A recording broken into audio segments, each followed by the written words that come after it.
They say a mother never stops giving, but no one warns you what happens when the giving never ends. I raised my son alone after his father passed.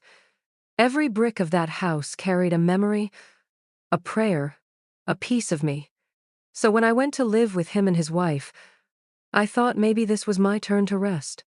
But one morning, she stood there, her hand on her belly, and told me there was no room left for me. Just like that, the walls I built, the laughter I kept alive, became someone else's burden. But I didn't beg, I didn't argue. I packed my memories quietly and left.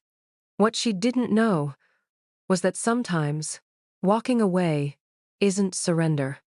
It's the beginning of a storm you'll never see coming. If you're watching this, let me know where you're watching from.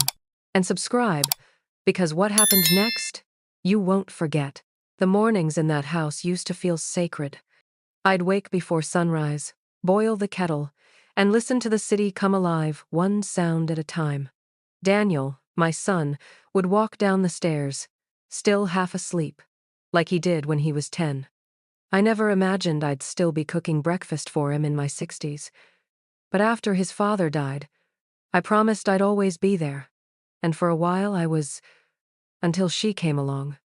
Anna, beautiful, confident, and younger than I expected. She called me Mom the first week she moved in. I believed she meant it. I really did. Days turned into months, and I started feeling like a guest in my own home. My photos were moved, my chair replaced, my laughter suddenly too loud for the space. But I stayed quiet, because peace, I thought, was more precious than pride. Until the day I overheard them whispering in the kitchen. "She's too much, Daniel. We can't raise a baby with her here." That was the first time I realized the home I built was no longer mine. Even after my husband passed, it still had warmth. The walls carried laughter, the floorboards remembered footsteps, and the windows still knew how to hold light.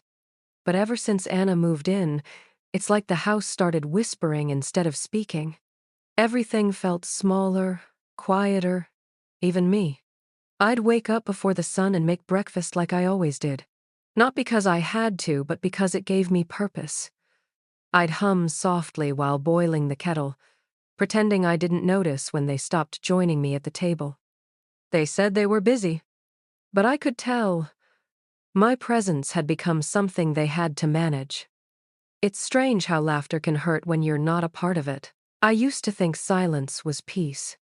But silence, I've learned, has two faces. One comforts you, the other pushes you out of your own home. That evening, I heard them whispering. "My name," said too softly, like it was a burden. "She's always here," Anna said. I can't breathe. I froze. Not because of her words, but because my son didn't answer right away. He hesitated. And in that silence, I heard my own heart break. I could have confronted them that night, but I didn't. I wanted to believe I was just imagining it. That I was still wanted. That I still mattered. The next morning, Daniel tried to speak to me. He said Anna was overwhelmed. That she needed calm. He said I should take a break, visit Aunt Claire for a while. I smiled and nodded, even though my heart was shaking inside my chest. Take a break. As if love could be put on hold like a TV program. As if motherhood had an off switch. Later that day, Anna spoke to me. She was polite, careful, her words wrapped in sugar, but they tasted bitter. "We just need space," she said.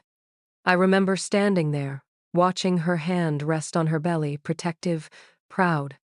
The house I built now belonged to someone else's future, and I was just a shadow in their way. I wanted to scream. I wanted to tell her how I used to work double shifts so Daniel could have shoes that fit, how his father built those walls with his bare hands, how every brick was a promise that he would never go without a home. But the words never came. Instead, I just stood there still, silent and small. That night, I couldn't sleep. I kept looking at the deed, my husband's signature faded but still there. His handwriting always made me feel safe. I wondered what he would have said if he saw me like this, unwanted, displaced, standing in the home we once called ours. Maybe he would have told me to fight. But I didn't want a war. I wanted dignity. When I began packing, I didn't feel anger, just a strange kind of peace. The kind that comes when pain has run out of places to hide. I folded each shirt carefully, as if I were tucking away a memory.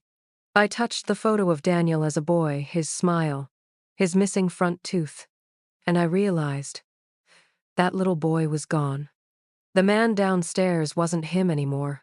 I loved him, but I didn't recognize him. People think revenge is loud, violent, wild. But it's not. True revenge is quiet. It waits in the calm. It watches. It lets the other person believe they've won. I decided to leave not because they asked me to, but because I wanted to see how strong they'd be without the foundation I built for them. They thought I was fragile. They were wrong. I didn't say goodbye. I didn't need to.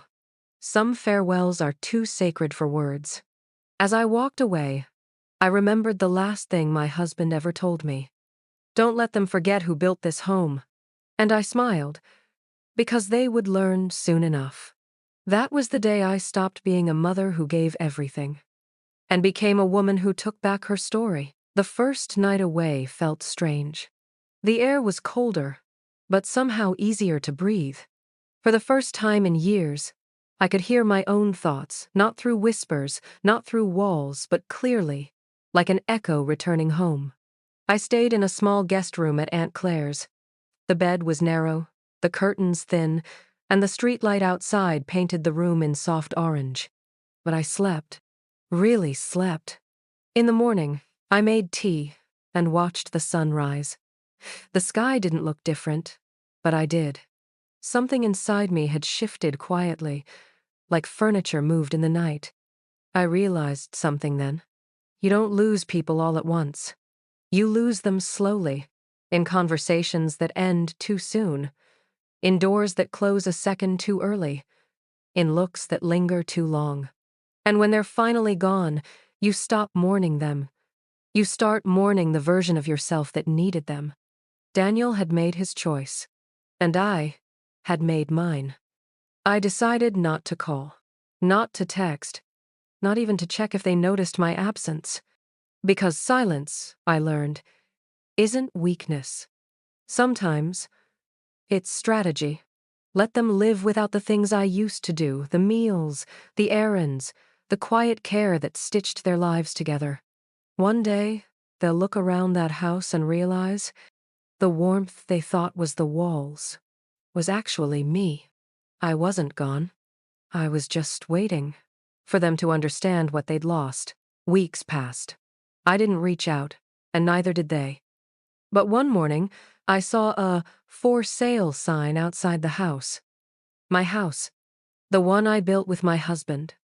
I called the agent, pretending to be an interested buyer. When I heard the price, I almost smiled. They had no idea the land beneath that house had recently been revalued. I went silent again, waited until the deal closed, and quietly bought it through another name.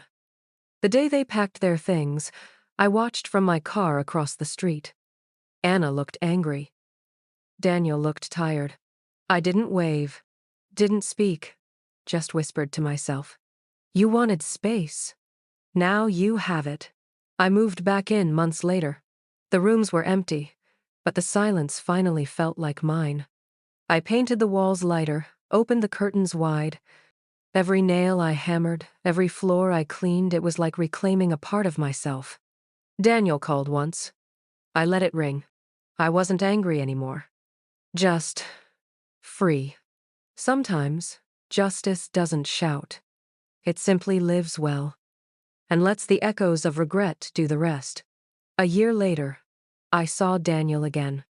He looked older, not in years, but in spirit. Mom, he said softly, eyes wet. I made a mistake. I smiled, not with anger, not with pity, just love. The kind that's moved on. We all do, I whispered. He tried to apologize, but I touched his hand. You don't owe me words, Daniel. Just learn. And as he left, I realized sometimes forgiveness isn't about the other person. It's the final gift we give ourselves. I sit on the porch now, watching sunsets my husband once loved. The house is quiet, but it's mine again. Pain taught me peace. If you're watching this, tell me where you're watching from. And never forget sometimes, walking away is the victory.